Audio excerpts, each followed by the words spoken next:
L'Union des producteurs de Beaufort a été créée en 1965 et regroupe les coopératives laitières à gestion directe de la zone. Lieu d'échange permanent, elle a développé un service technique qui a travaillé et travaille toujours avec les producteurs de lait et le personnel des fromageries pour mieux maîtriser la qualité du fromage Beaufort. L'UPB a aussi finalisé les démarches de reconnaissance du Beaufort en appellation d'origine ou AOP qui ont abouti en 1968. Les coopératives, les alpagistes, les groupements pastoraux et les producteurs de lait constituent depuis 1975 le syndicat du Beaufort. Avec les efforts permanents de tous et de très nombreux débats, ils ont permis au Beaufort de progresser pour atteindre sa notoriété actuelle et offrir sa saveur unique aux consommateurs. Avec les 900 emplois de la filière, le Beaufort est au cœur de l'agriculture des Hautes-Vallées de la Savoie. Il permet de maintenir 13 000 vaches laitières, Tarine et Abondance, sur les 450 000 hectares des Hautes-Vallées et de conserver un savoir-faire fromager unique.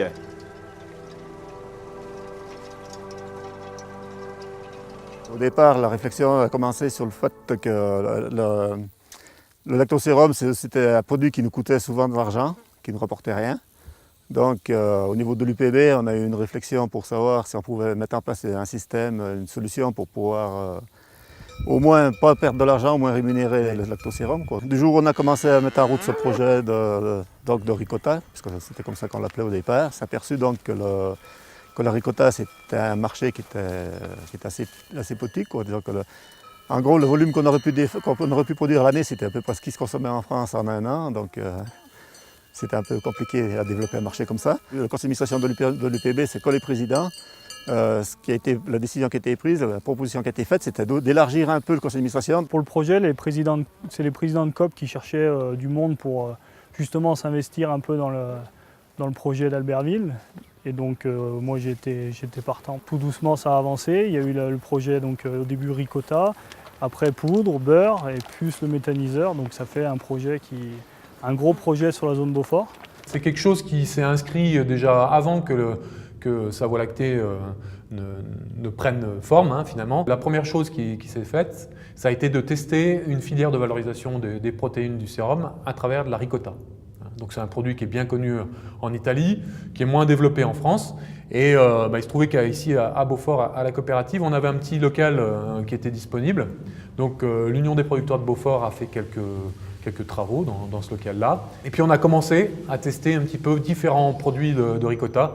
Alors pour l'anecdote, hein, on a fait de la ricotta au chocolat, on en a fait aux herbes, on en a fait au poivre. Enfin, on a essayé un petit peu différentes choses qui étaient plus ou moins heureuses en termes de résultats et de qualité. Ce qui a vraiment bien marché, c'était plutôt la ricotta brute à destination des marchés industriels. La coopérative de Yenne collabore avec plusieurs coopératives de la zone Beaufort déjà depuis de nombreuses années.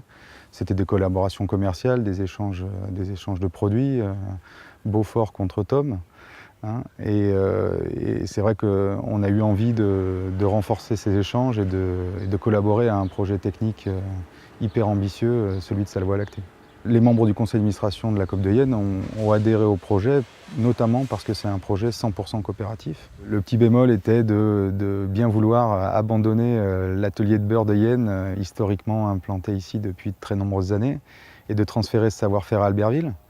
Bon, le pas a été pas si compliqué que ça à faire. En Italie, quand on a visité un petit peu différents sites, on a vu un atomiseur de lactosérum. Donc en fait, le procédé revient en fait à vaporiser le lactosérum en fines gouttelettes. À contact de l'air chaud, ces gouttelettes se déshydratent et il retombe dans le bas du silo une poudre de lactosérum.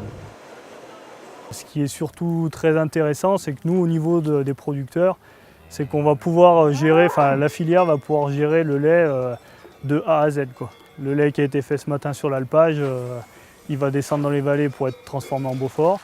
Et le petit lait va pouvoir descendre et être acheminé à Albertville. Il faut compter une dizaine de salariés qui vont travailler sur l'installation, en tout, entre la beurrerie, la poudre et puis la maintenance. Le fait de se regrouper nous permet d'avoir aussi une logique commerciale commune. L'atelier est aussi dimensionné pour pouvoir accroître la production. Le projet, il est collectif, mais il est surtout, il n'a oublié personne. C'est-à-dire que c'est toutes les coopératives de la zone Beaufort, et puis les dernières coopératives en gestion directe de l'avant-pays savoyard, que sont les Entremonts et la Coop de Yenne. Collecter du sérum pour l'emmener près de Verdun, pour le sécher dans des tours, il y a un moment, c'était en termes environnementaux des transports faramineux. Aujourd'hui, avoir un projet de valorisation locale de ces protéines, qui sont des protéines de très bonne qualité, je crois que c'est un aboutissement pour toute la filière. Faire de la ricotta, du beurre et de la poudre, voilà, ça c'est encore dans nos domaines. Mais après, voilà, se lancer dans la méthanisation, c'est plutôt un pari osé.